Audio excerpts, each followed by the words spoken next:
नमस्कार, मैं विनय राज। आज हम बात करेंगे कि आपको कौन सा रत्न धारण करना चाहिए, कौन से रत्न आपको सूट करते हैं और आप इनको किस तरीके से पता कर सकते हैं। देखिए, बहुत सारे लोगों ने रत्नों को राशि के आधार पर धारण कर लिया है। जैसे किसी की मेष राशि है तो उन्होंने मूंगा पहन लिया है, वृषभ राशि है तो उन्होंने हीरा धारण कर लिया है। कई लोगों ने तो सूर्य राशि के हिसाब से रत्नों को धारण कर रखा है। जैसे आप न्यूज़पेपर में देखते हैं कि 15 जून से लेकर 15 जुलाई के बीच में मिथुन राशि पड़ती है, तो उस राशि के बेस में लोगों ने मिथुन राशि के रत्न को पन्ने को धारण कर रखा है। तो क्या हमें राशि के आधार पर रत्न धारण करना चाहिए? आप कभी भी राशि के आधार पर रत्नों को धारण ना करें, आप हमेशा कुंडली के आधार पर रत्नों को धारण करिएगा। देखिए, राशि जो है वो कुंडली का एक छोटा सा पार्ट है। कुंडली में जहाँ पर चंद्रमा विराजमान होता है उसी को हम राशि मानते हैं। तो आप कुंडली के आधार पे ही रत्नों को धारण करें। कुंडली में भी हम लग्नेश, पंचमेश और नवमेश इन भाव के रत्नों को धारण करते हैं।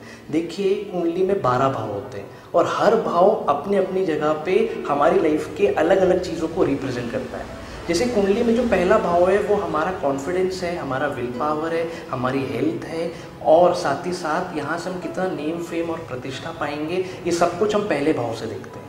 इसलिए अगर हम पहले भाव का रत्न पहनते हैं तो ये हमारी उन चीज़ों को बढ़ावा देता है। साथ ही साथ जो 5वां घर है ये हमारा संतान का माना जाता है, हमारे प्रेजेंटेशन का माना जाता है, हमारी बुद्धि का माना जाता है। तो अगर हम 5वें भाव का रत्न को धारण करते हैं तो इन चीज़ों को बल मिलता है। साथ ही साथ जो 9वां भाव है वो हमारा भाग भाव है। अगर हम भाग भाव के रत्नों को धारण करते हैं तो ये हमारे भाग्य को बल मिलता है। देखिए, कुंडली के आधार पर हमें अपने 3 सपोर्टिव कलर पता चल जाते हैं। तो आप इसको ऐसा समझिए कि हमारा जो शरीर है वो एक ऑरा एनर्जी से बना हुआ है। इस ऑरा एनर्जी के अंदर 7 कलर होते हैं। तो इन 7 कलरों में से केवल 3 ऐसे कलर हैं जो हमें सपोर्ट करते हैं। तो कुंडली से हमें ये अपने 3 सपोर्टिव कलर पता चल जाते हैं। अब जिन लोगों के पास भी कुंडली नहीं है तो आजकल बहुत सारी नई टेक्निक आ गई है। कलर थेरेपी के थ्रू या ऑरा स्कैनिंग के थ्रू भी आप अपने 3 सपोर्टिव कलर पता कर सकते हैं। पर अगर आपको अपने डेट, टाइम और प्लेस ये 3 चीज़ें पता हो तो कुंडली के माध्यम से बहुत सरल तरीके से आप जान सकते हैं कि आपको कौन सा रत्न लगता है।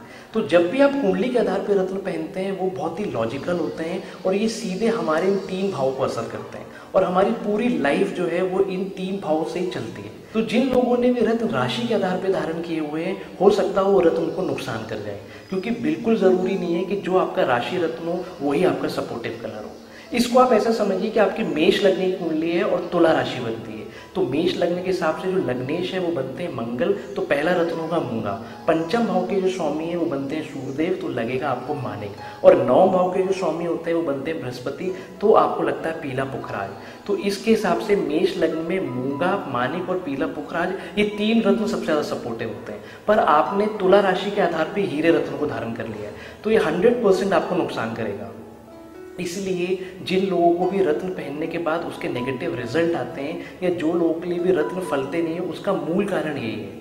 इसीलिए आप हमेशा जो रत्न है वो कुंडली के आधार पर ही धारण करें, राशि के आधार पर रत्नों को ना पहनें, क्योंकि रत्न जो है वो बहुत ही इफेक्टिव रेमेडी है एस्ट्रोलॉजी के अंदर। रत्न हमारी ऑरा एनर्जी को एकदम से बूस्ट कर देते हैं और अगर आपने गलत रत्न पहन लिया तो ये आपकी ऑरा एनर्जी को लो भी कर सकता है। तो आप कुंडली को एनालिसिस करा के कलर थेरेपी या ऑरा स्कैनिंग किसी के थ्रू भी अपने सपोर्टिव कलर पता कर लीजिए और उसके बाद ही रत्नों को धारण करिए।